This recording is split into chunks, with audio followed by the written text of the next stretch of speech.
do I get into the games industry? It's mostly thanks to, I think, MDEC, and just having the whole process of developing a game kind of democratized. By democratized, I mean having the tools being available. So I started getting into games when game engines like Unity, started to develop. They were building engines for artists, and they marketed so, right? So at the time, I was still an instructor for Autodesk Maya, and Unity came about, in one of the forums. So I tried to pick it up in my spare time.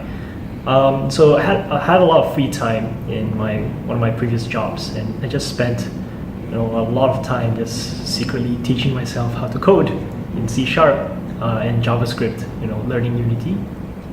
So I just did it purely just for fun, because I love making games. I've been making games since I was a kid. Trying different game engines like Game Maker or RPG Maker and the sort, and even pen and paper RPGs, because at the time I couldn't afford to buy Dungeons and Dragons kits because they were really expensive. So I just made my own. So having started from there, naturally transitioned to just wanting to make your own game. So I picked up programming, but it was always just as a hobby. But after 4 months-ish of learning how to code, someone held a competition, right? MDEC in Malaysia, they held a competition in collaboration with Unity to offer a grant for whoever can come up with a great prototype and pitch a great prototype for a game. And so, I was a friend who was part of this competition at first, and then we were college classmates. So he just contacted me. He just contacted us in a group and asked for who had any experience in making games, and me being fresh but super enthusiastic in making games, I just raised my hands and just joined the team. We made a game in 3 weeks and won a grant, quit my job, and never looked back. I'm still here, 8 years running. Was it easy or difficult transitioning from being a Maya artist to a Unity artist, particularly someone who never had a background in programming? Not so much, actually. I mean, there were hurdles along the way, of course, but none insurmountable. Because Unity had so much support online, it was so friendly to beginners. There were a lot of people who were in the same position as I was, beginners, mostly artists, just trying to find their way, and there were always answers that I could look for and source. Transitioning wasn't so hard. Thankfully, they made it so that the engine was very artist-friendly. Yeah. Okay. You now teach Unity as well, is that right? Yeah. And what is the caliber of the students that you're seeing at this time? Is there a lot of enthusiasm for video game development, or does anybody still come in thinking it is just another job in the IT industry? Yeah, I'm going to be honest on this one. They do come in as thinking it's just another job. Surprisingly, the amount of developers that come in to take something it's so passion-based. Game development, even on programming side, is more of an art form, right, than it is like your typical software development. So it's always very surprising and disheartening for me as an artist and lecturer and developer to see that there's this lack of passion in all these up and coming game developers. Like the level of enthusiasm there is just not adequate, or just not enough.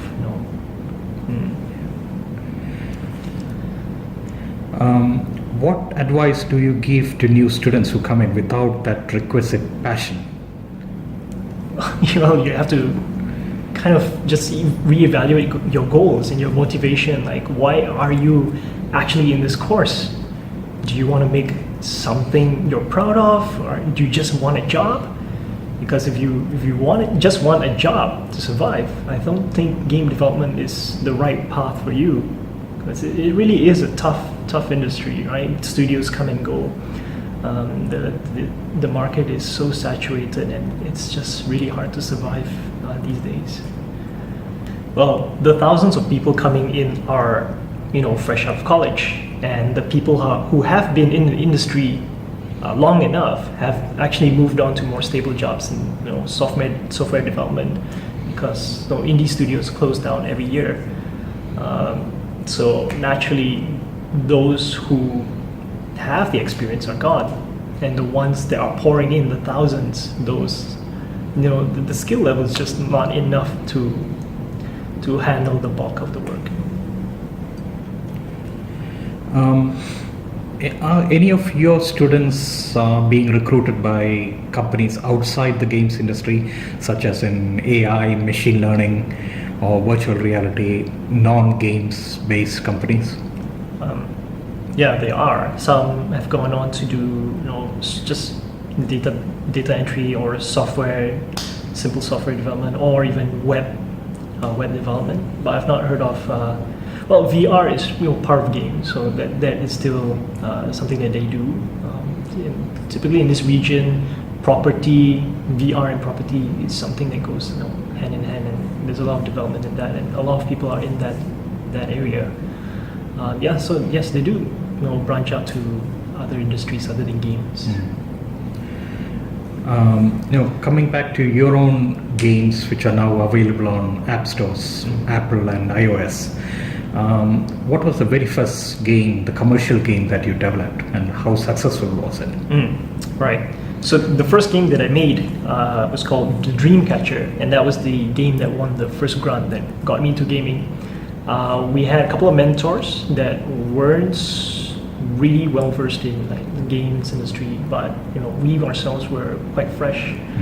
We didn't really know which direction to take. But at the time, I think free to play was just trying to kick off. Free to play was still kind of a new thing at the time. So we went with that, and we made absolutely no money. But the game was a success.